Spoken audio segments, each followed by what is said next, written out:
मेरा नाम ज़ोया है। मैंने घर से भागकर शादी तो कर ली, लेकिन घर का सीठ रोज़ाना मुझसे अपनी टांगें दबवाता और अपना तौता मेरे हाथ में पकड़ा देता। मैं जब बेचैन हो जाती, तो मैं भी साथ शुरू हो जाती। 2 घंटे बाद बाहर निकलती पानी का फव्वारा मेरा ऐसे चलता, क्योंकि मैं छोटी थी। दोस्तों, कहानी में आगे जानने के लिए वीडियो को आखिर तक देखें। मेरा नाम ज़ोया है और मेरी उम्र 18 साल है। मैं एक लड़के से प्यार करती हूँ और उसके साथ शादी करना चाहती हूँ, लेकिन मेरे घर वाले शादी के लिए हामी नहीं बढ़ रहे थे, क्योंकि मैं जिस लड़के से प्यार करती हूँ, वो एक घर में मुलाजमत करता है, आम सा नौकर। लेकिन मेरे घर वाले चाहते हैं मैं अच्छे लड़के से शादी करूँ।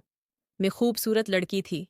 कोई भी अमीर से अमीर लड़का मुझसे शादी करने को मान सकता था, लेकिन मैं नहीं मान रही थी। इसलिए मैंने अपने घर से भागने का फैसला किया और एक रात में अपने आशिक के साथ भागकर आ गई। हमने निकाह नहीं किया था। मैंने उसे निकाह करने का कहा, लेकिन उसने मना कर दिया, ये कहकर के अभी हम निकाह नहीं करेंगे। वो जब मुझे सेठ के घर ले आया, तो मैं बहुत डर गई थी। पागल लड़की, मैं तुम्हें अपने साथ गांव कैसे ले जा सकता हूँ?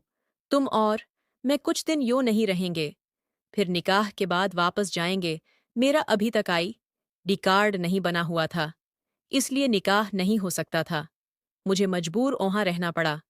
मैं आबिद के साथ उसके क्वार्टर में नहीं रह सकती थी, क्योंकि वहां और भी मर्द सूते थे। आबिद ने मुझे अपने सीट से मिलवाया और कहा, मैं उसकी कज़न हूँ और काम करने यहाँ आई हूँ।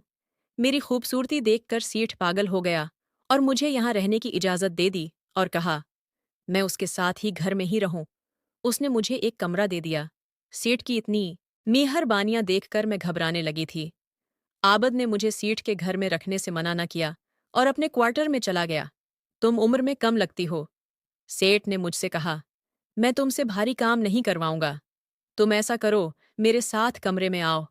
सेठ मेरा हाथ पकड़कर अपने कमरे में ले आया और कहने लगा, मेरी टांगों में बहुत दर्द हो रहा है, तुम दबा दो। मैं उनका हुक्म मानते हुए उनकी टांगें दुबाने लगी।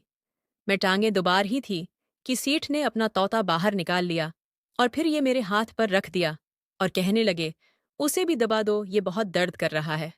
सेठ की बात सुनकर मैं शर्म से पानी पानी हो गई और बोली, मैं ऐसी नहीं हूं साहब, ये सब कुछ नहीं करती।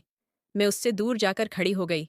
सेठ भी आटकर मेरे पास आ गए और मुझे दीवार के साथ लगा लिया और खुद मेरे ऊपर ऊकर कहने लगे, ऐसी लड़की नहीं हो तो बन जाओ, दोनों खूब मजे करेंगे, मैं तुम्हें पैसे दूंगा। सेठ मेरे फटबालिस को हाथ में लेकर बोला और फिर दीवाने लगा। मुझे दर्द हुई तो मैं हल्की सी आवाज लगाकर चीनी और सेठ के सीने पर हाथ रखकर उसे खुद से जुदा किया और जल्दी से कमरे से भागकर अपने कमरे में आ गई। उस सेठ की हरकतें देखकर मुझे अंदाजा हो गया था कि वो मेरे साथ क्या करना चाहता है। फिर मैं सुबह होने का इंतजार करने लगी कि जल्दी से सुबह हो और मैं आबिद को सब सीच बताओ। मुझे यकीन था कि मेरी बात सुनकर वो मुझे यहाँ से ले जाएगा। सुबह होते ही मैं आबिद के पास आई और उसे सीठ के बारे में बताया। ये सब सुनकर वो कहने लगा, ये तो अच्छी बात है जो सेठ का तुम पर दिल अग गया है।